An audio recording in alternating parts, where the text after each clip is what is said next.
Well, it's been so long since we heard from any offended Muslims, I was beginning to think that they'd come to their senses and realise that nobody outside the media bubble gives a damn how they feel about anything. But no, they're back, and suddenly it seems like every time you turn around there's a new group of hysterical Muslims demanding apologies and retribution over some trivial matter that nobody in their right mind would dream of taking seriously, whether it's a pop music video or a satirical newspaper article or the ever-reliable cartoon of Muhammad.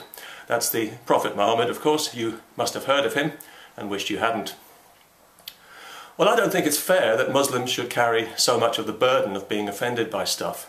It's not doing much for their reputation, so I think the rest of us should show them some support by being offended too whenever possible.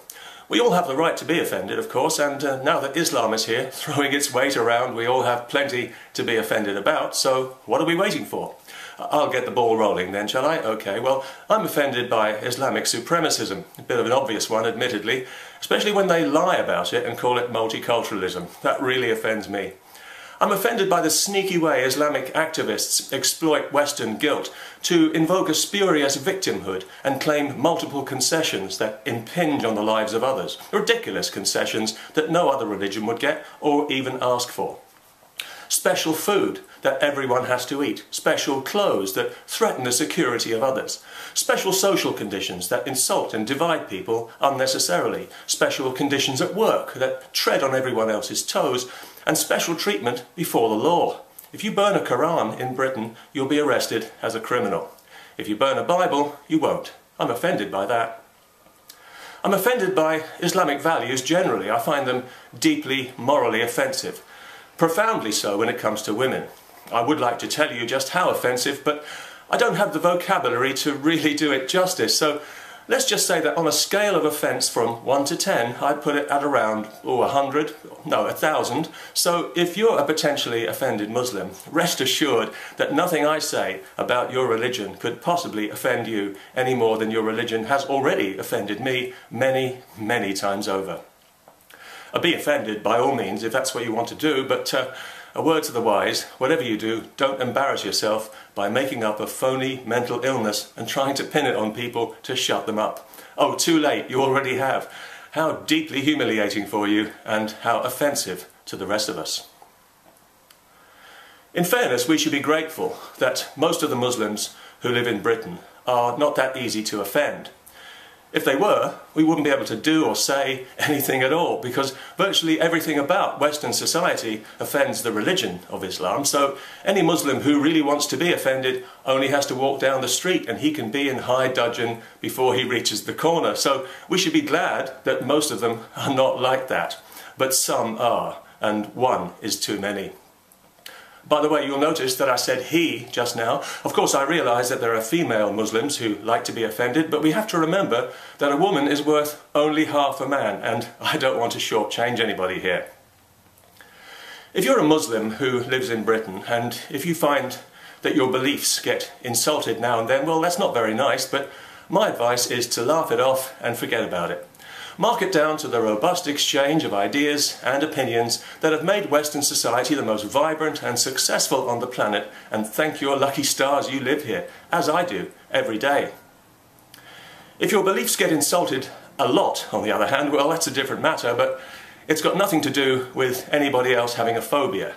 It's because there's something wrong with your beliefs, and if you can't see that, then there's something wrong with you. You are the one with the phobia. You are the one with the mental disorder. You are the one with the problem. And you and your beliefs are the problem for everyone else.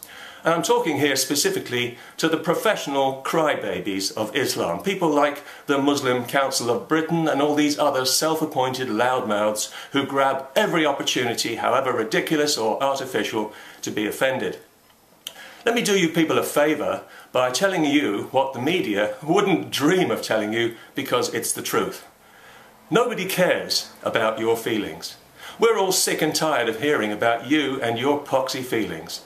We look at the trivial things that offend you and the vile things that don't offend you, and we have nothing but contempt for you and your feelings. We're glad you're offended, and we hope you work yourself into such a state of righteous apoplexy that you literally explode.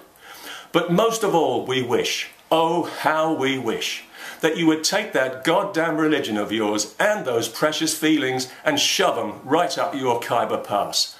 That's how people in Britain really feel, and if you don't believe me, just ask them. Preferably in a pub, as alcohol, God bless it, has a way of bringing out the truth, feelings or no feelings. Islam's reputation is being cemented today, for generations to come, by this current crop of professional complainers and privilege seekers. It's almost as if they want their religion to be unpopular. How else do you explain their behaviour? Are they really too stupid to see the damage they're doing? Or are they just too happy wallowing in their fake victimhood to care? Every decent Muslim in Britain should be cursing these people, these self-appointed community leaders who claim to represent them, yet whose behaviour has made their religion so resented and so despised. These people are the reason that so many of us in the West, who were formerly neutral about Islam, now feel that we've seen its true, intolerant, ugly, devious face, and we will never trust it or respect it again. That's what these people have done for your religion, Muslims. With friends like that, who needs the BNP?